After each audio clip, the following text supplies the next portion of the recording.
You're listening to the Self Mastery Podcast, where we break through barriers holding you back from becoming who you want to be. Whether you're struggling with pornography, overeating, social media addiction, or just want to get better at succeeding at life, this podcast is for you. Now, your host, Zach Spafford. Hey everybody, and welcome to another beautiful Mastery Monday. It is the first Mastery Monday of May. I am super excited about this because I love May. It is one of my favorite months of the year. Why? Because it's starting to get nice and warm. The sun is shining a lot, and I love good weather. So if you are sitting at home and you've been spending a lot of time at home like a lot of people have through this COVID-19 lockdown, I can imagine you are also really excited to see May and all of the sunshine and the flowers. Yesterday, Saturday, I'm recording this on Sunday evening. Yesterday, my wife asked me to go get a whole bunch of dirt, and so I went to the local dirt place and I got like 9 yards of dirt. So I literally got the opportunity to shovel yard after yard of dirt because our new house has no real landscaping. So we are making it our own, which means that my wife is making it full of plants, which means that I'm making it full of dirt, which is like, it's fun sometimes, but I got a little bit of a sunburn and I got a lot of beautiful dirt that I got to shovel into my truck and then back out of my truck, which is always exciting, right? And really, this time of year is actually super appropriate and apropos for the topic of today, which is making decisions from a place of fear. Because when you plant a garden, you are essentially saying that you hope and you have faith and that you believe in the properties of growth and becoming something that you aren't yet.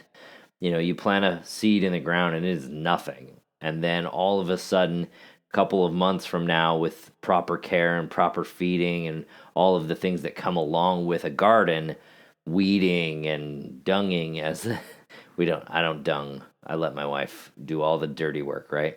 But all of that stuff creates something that's beautiful. You know, if you plant flowers, you have these beautiful blooms. If you plant fruits and vegetables, you have something that you can eat. And today I wanted to talk about making decisions from a place of fear, which is literally, I think, the opposite of gardening. Now, I don't much care for gardening, but my wife does, and so I get to do some of it, and it is the perfect analogy for making decisions from a place of hope and a place of joy and a place of faith that the work that you're doing now is going to create something that is much bigger and much more exciting than the thing that you can see in front of you in this moment. That brings me to the question of what is fear and why do we often make decisions from a place of fear rather than from a place of abundance? And I think it boils down to a number of basic things that I think we've all heard, but it's that fear of not missing out. It's a fear of not having enough. A lot of us make decisions from a place of fear because of failure. We're afraid we're going to fail. We're afraid we are not going to be able to succeed to the level that we want to succeed to. We also have often a fear of not being enough of what our tribe looks like. You know, if you're a conservative person, you might have a fear of not looking conservative enough. If you are a liberal person, you might have a fear that you don't look as liberal enough for your liberal friends.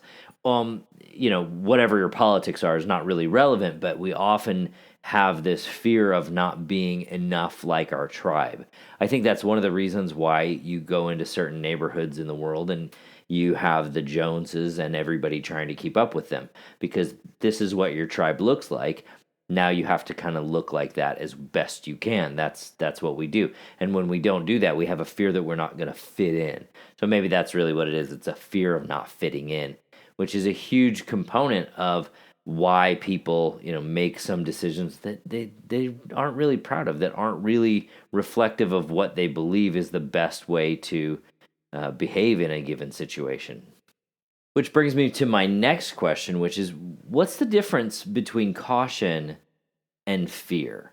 Because being cautious is really important, I think, in making sure that you look for appropriate ways to solve and overcome difficulties, where I think fear is really more based in a reality of, I am not good enough to achieve, and so I'm not going to even try.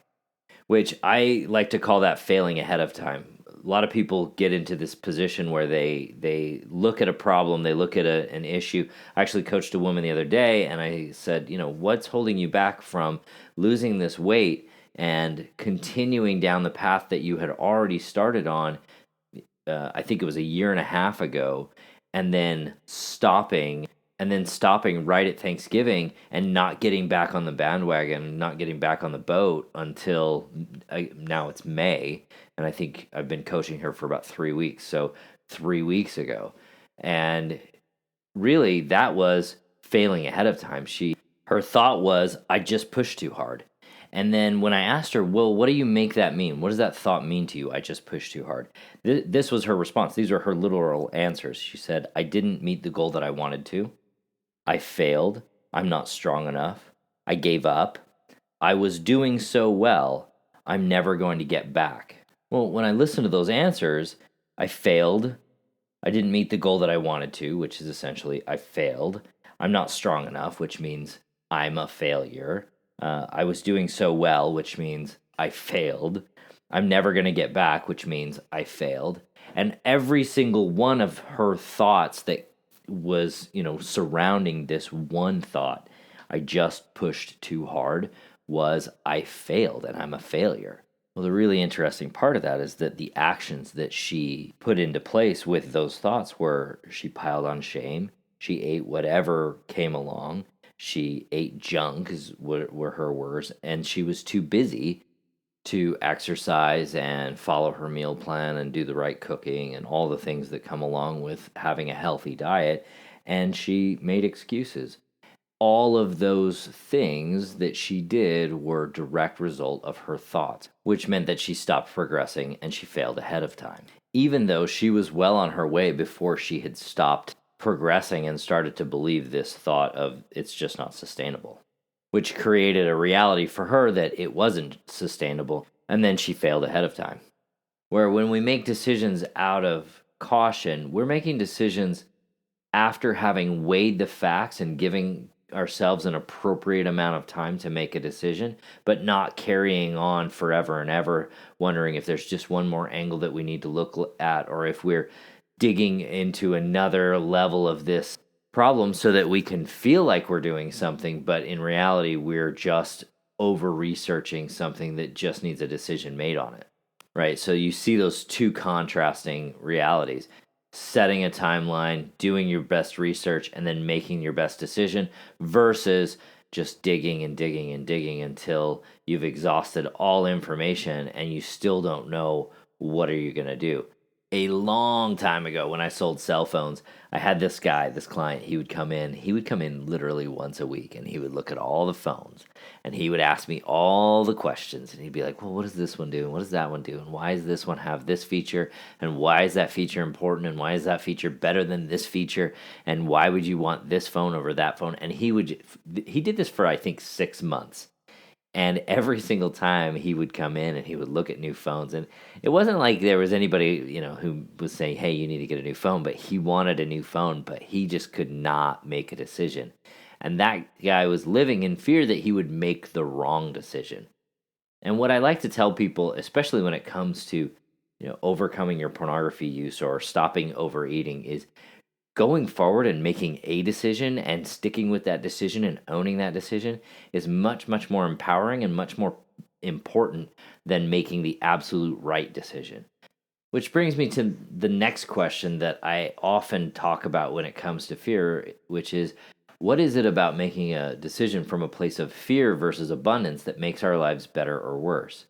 And this one, there are a lot of parallels in all of these answers, but this one in particular gives you, an idea of who you want to be. When you make decisions from abundance, you're making a decision to go forward, to create. You're planting a garden. You're trying something new. You're, creating a different reality for yourself.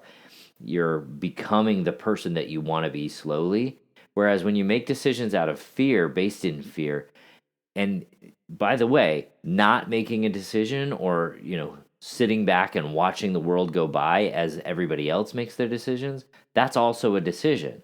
But it's a place that holds you back. It's literally being stopped in your tracks and not going forward. And when you don't go forward in your life, you feel stuck, you feel trapped, you feel unable to accomplish, you feel overwhelmed. A lot of people feel overwhelmed, which is a horrible place to be. And the truth is that if you just decided, I'm going to make this decision, I'm going to live with it, and I can change it later if that's how I feel about it, you would be so much more empowered.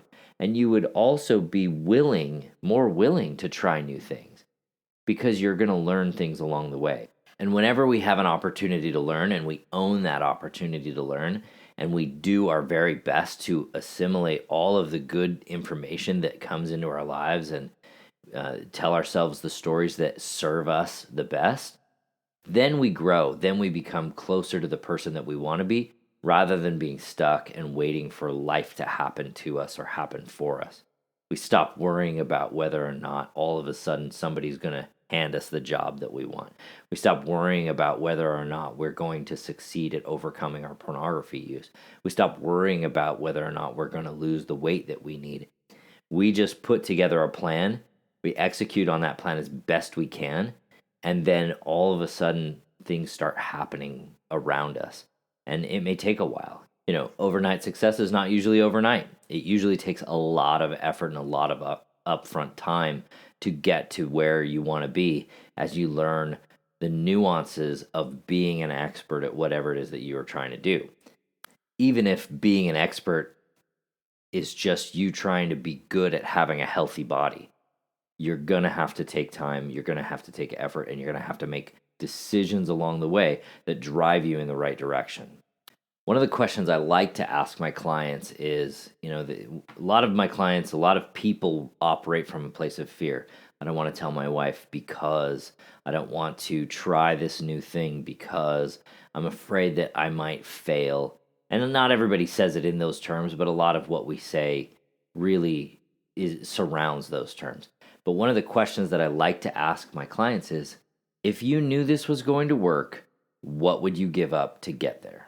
And this is a really powerful question because I think it does a great deal of focusing the mind on what is actually important and what you can do to create the reality that you want to live. If I want to be pornography free, I have to begin by believing that I can be pornography free. Just like you have to believe that plants are going to grow, and that's why you plant the seed. As I was researching for this podcast, I came across Matthew 13, verse 44. So the book of Matthew, there is this story of a man who sells everything. I'm going to read a little bit of it. It says, "The kingdom of heaven is like a treasure hidden in a field, which a man found and covered up. Then in his joy he goes and he sells all that he has and buys that field." It's really interesting to me, this particular story, because he comes across a treasure, whatever that treasure is.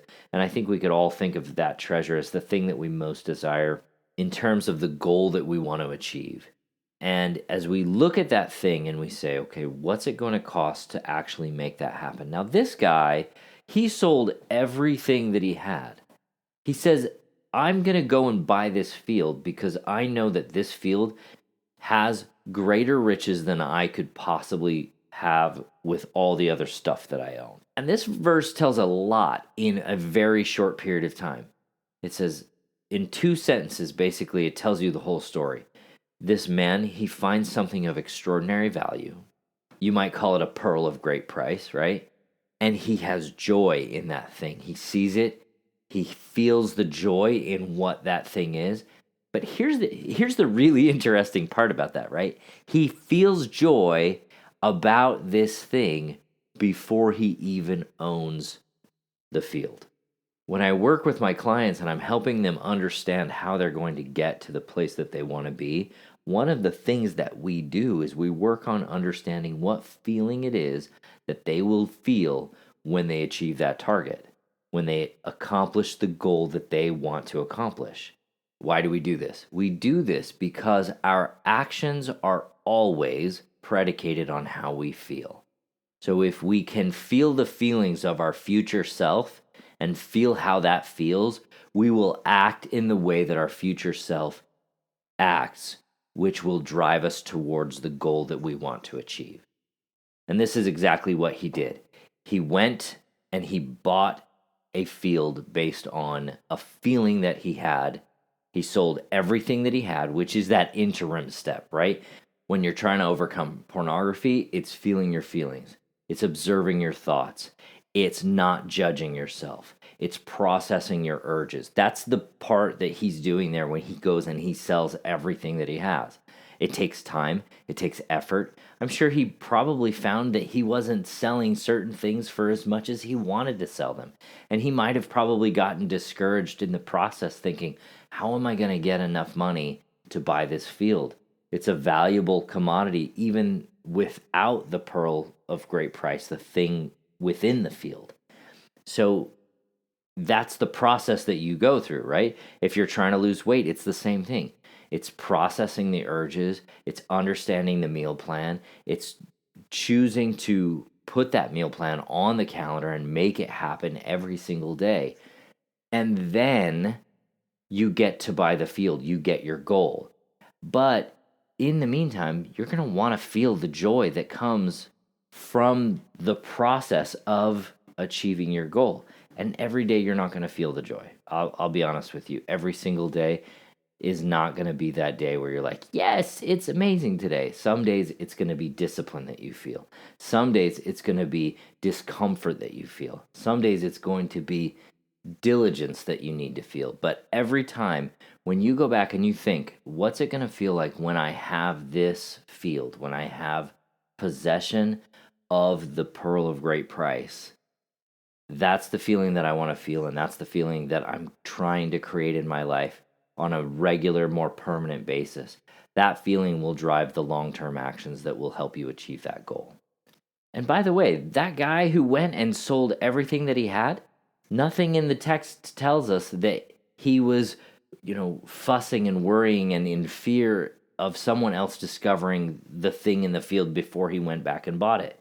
He didn't ruminate over whether or not he could buy the field because he wasn't able to raise enough money.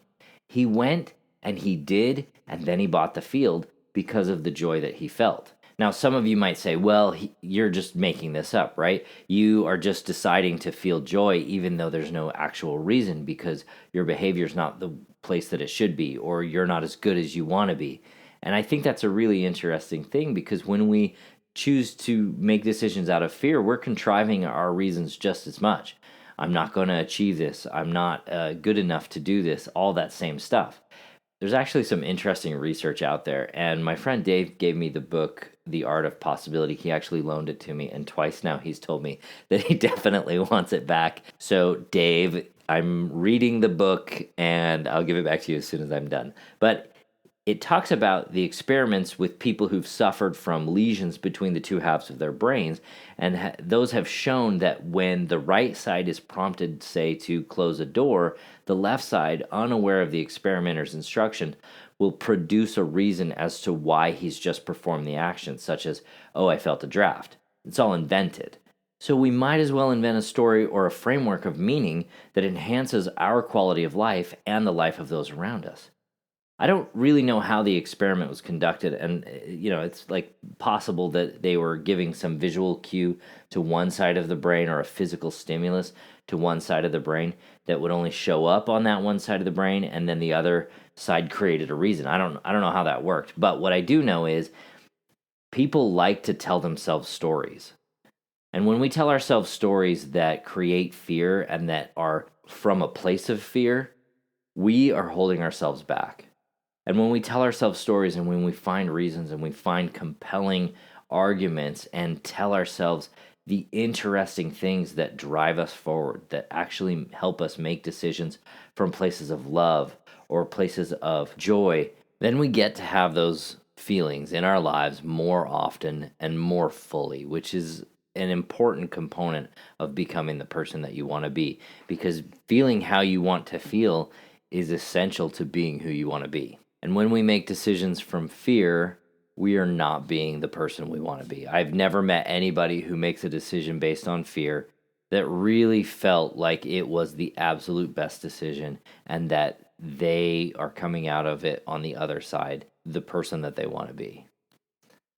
One of the reasons that I'm a life coach is because I chose not to make a decision based on fear. I had lived and worked in the corporate world for a lot of years. When my last job ended, I could have gone back to that. And yet I said, I want to create something of extraordinary value for the people that need my help. And I know that it's going to be a hard thing to do. We sold our house. We moved in with my in-laws. We took that money and we invested in this business, and it is paying dividends, and it is helping so many people move from a place of using pornography to not using pornography. It's helping so many people who are stuck with an addictive behavior like overeating or excessive weight in their lives to a place where that is not holding them back anymore. And it's such a blessing to be able to do this, because not only does it provide for my family, but it creates an outlet. It creates a place where so many people can come and say, I am ready to be the master of myself. I'm ready to make the changes that are necessary so that I can become the person that I want to be. All right, folks, this has been a wonderful Mastery Monday. Hey, I just want to remind you that on May 13th, we are going to hold a live webinar.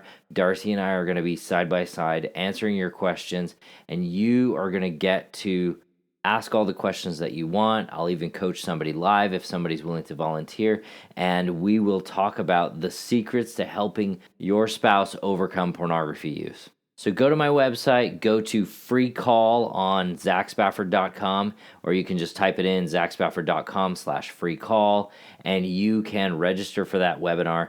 There are a limited number of spots, so make sure that you register early so that you have a place so that you can participate in that webinar. You can ask your questions anonymously. If you don't feel comfortable being on the screen, you can also set your screen name to be whatever you want it to be, in case you don't feel comfortable that way either. But I want everybody who can to come to that webinar so that you can hear, at the very least, some of the questions that people are asking about how they can help their spouse overcome pornography use.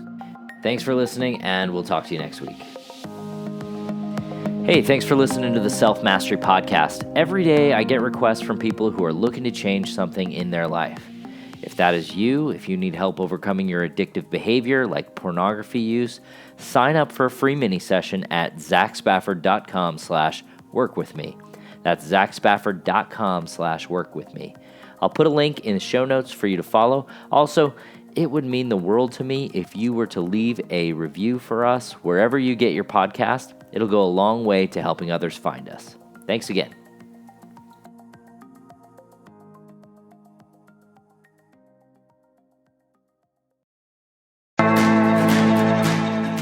Thanks for listening to Thrive Beyond Pornography. If you're seeking guidance and support to overcome pornography for good and begin creating a thriving life beyond it, check out my free webinar, How to Overcome Pornography with Skills That Actually Work.